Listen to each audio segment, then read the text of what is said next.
안녕하세요. 이번에 처음으로 유튜브 방송을 시작한 유린이 병원 다니는 아재 우기도령입니다. 제가 채널을 오늘 열게 된 이유는 어떤 이제 병원에 관한 정보가 사실 많지가 않아서 좀 병원 플러스 의료계에 대한 정보를 좀 주고 싶어서 시작하게 되었고요.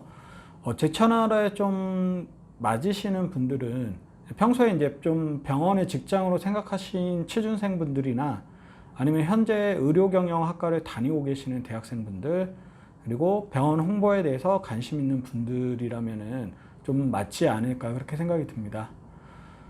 저는 병원에서 14년 동안 현재 근무를 했고요.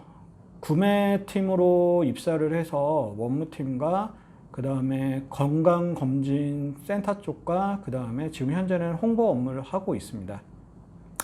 오늘 첫 시간이라서 굉장히 간단하게 좀 병원에 대해서 알아볼 건데요. 먼저 병원의 어떤 분류에 대해서 좀 알아보도록 하겠습니다. 현재 병원 분류는 1차 의료기관, 2차 의료기관, 3차 의료기관을 이렇게 나누고 있습니다. 이러한 분류는 병원의 어떤 규모와 그 다음에 진료를 볼 수 있는 진료과에 따라서 나누고 있는데요. 1차 의료기관 같은 경우에는 저희가 흔히 볼 수 있는 동네 병원, 의원 이런 곳을 얘기하고요. 2차 종합병원 같은 경우에는 그거보다 좀 더 규모가 크면서 진료과도 제법 있는 그런 쪽을 말을 합니다. 일부 종합병원이 여기 들어가기도 하고요.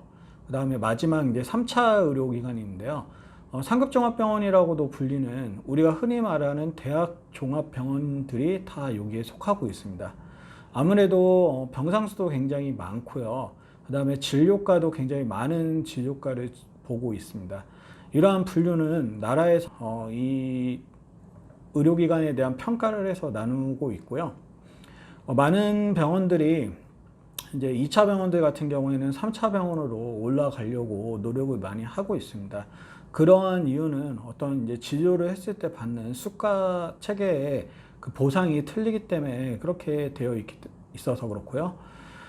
보통 이러한 분류는 제가 여기서 다시 한번 이쪽 페이지로 이렇게 어떻게 나눠지는지 좀 더 자세히 알려드리도록 하겠습니다. 이러한 분류 외에도 병원을 분류하는 비공식 방법이 있는데요. 흔히 빅4 내지 빅5라고 불리는 분류가 있습니다. 병원의 어떤 크기, 그러니까 크기를 얘기한다고 하면 입원할 수 있는 수준, 병상, 베드라고 하는 표현을 쓰는데요. 그 베드가 굉장히 큰 병원들을 말하는데요. 먼저 아산병원이 있고요. 그 다음에 서울대병원, 그 다음에 세브란스병원, 그 다음에 삼성서울병원 이렇게 묶어서 빅5라고 얘기합니다. 대략적으로 병상수가 약 1,500에서 2,800 정도 사이에 왔다 갔다 하는 정말 초대형 병원들이고요. 흔히 빅5라는 얘기도 합니다. 예전에는 경희대병원이나 그 다음에 서울성모병원이 여기에 이렇게 들어갈 수 있었는데요. 현재로서는 조금 이제 어떤 그 수익면이나 아니면은 이런 크기면에서 조금 밀리고 있어서 오히려 빅5라고 한다고 하면은 분당 서울대병원을 얘기하기도 합니다. 분당 서울대병원이 최근에 굉장히 많은 매출을 올리면서 오히려 형 병원인 그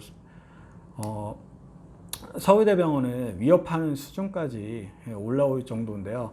그 앞으로의 어떤 굉장히 추세가 좀 이제 기대가 됩니다. 보통 이런 빅5나 빅4 병원 같은 경우에는 제가 표현하는 바에 의하면 어떤 1부 리그를 한다고 할 수 있고요. 그 외에 이제 그 밑에 규모와 수익 규모를 가지고 2부 리그를 하는 병원들이 있습니다. 그래서 강북 삼성병원, 그 다음에 강남 세브란스, 이대목동병원, 고대 구로, 고대 안암 이런 병원들이 대체로 그렇게 하고 있고 서로가 어떤 경쟁자적인 위치에 있습니다. 혹시나 여기서 언급이 안 된 병원이 있다고 해서 너무 섭섭해하지 마시고요. 제 개인적인 분류이기 때문에 약간 이게 딱 맞지는 않을 수 있습니다. 그래서 병원이라는 곳이 이렇게 공식적인 분류가 있고 또 비공식적으로 불리는 분류가 있다는 사실을 알아두시면 되게 좋을 것 같습니다. 네, 오늘은 간단하게 어떤 병원 분류에 대해서 조금 알아봤고요. 팁으로 한 가지 더 알려드리고 마무리하도록 하겠습니다. 보통 그러니까 주변에 이제 병원을 가실 때요, 뭐 땡땡 병원, 땡땡 재활의학과 병원, 땡땡 뭐 정형외과 병원 이런 식으로 이름 앞에 아무것도 안 붙은 병원들이 있고요. 그리고 어떤 특정 진료과가 붙은 병원들이 있는데요. 이것의 차이는 이 병원을 이제 운영하시는 원장님께서 전문의를 패스를 했냐 안 했냐 이제 그거 차이가 있습니다. 그래서 전문의를 패스하게 되면은 진료과명을 병원 앞에 표시를 할 수 있게 되어 있고요. 그렇지 못하신 분들은 그렇게 표시를 하시면 안 됩니다.